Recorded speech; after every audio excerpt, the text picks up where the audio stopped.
নমস্কাৰ, মই বৰ্তমান উপস্থিত আছোঁ মাজুলীৰ ফুলনিত থকা আৰবান ৰুট নাৰ্চাৰী, পবিত্ৰ গায়নৰ এই নাৰ্চাৰীখন।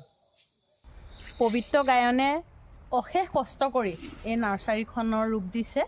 তেখেতৰ মাক দেউতাক এয়া মই দেখুৱাইছোঁ। পবিত্ৰ গায়ন সম্পৰ্কত মোৰ ভাগিন হয়, কিন্তু মই এতিয়া ভাগিন বুলি অহা নাই, মাজুলীৰ এগৰাকী আদৰ্শৱান ফুল খেতিয়ক হিচাপে আহিছোঁ তেওঁৰ ওচৰলৈ।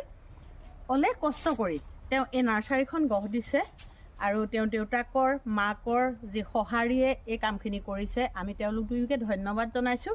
আৰু ভিতৰলৈ মই অকণমান দেখাব বিচাৰিছোঁ।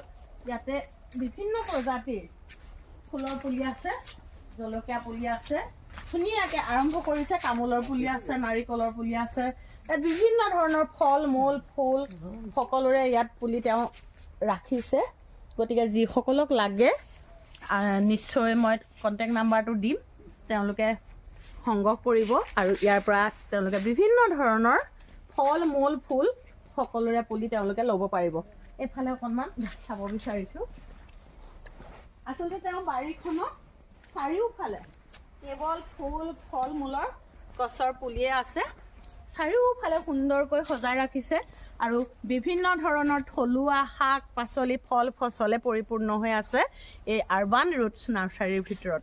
আপোনালোকক পুনৰ জনাইছোঁ যে মাজুলীৰ পবিত্ৰ গায়ন এজন আদৰ্শৱান খেতিয়ক, ফুলৰ খেতিয়ক।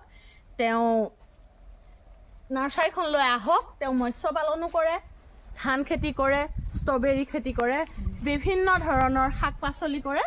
তেওঁৰ ওচৰলৈ এবাৰ আহক। সকলোৱে নিশ্চয় উৎসাহ দিলে মানে, প্ৰেৰণা দিলে মানে তেওঁ আৰু আগবাঢ়ি যাব পাৰিব।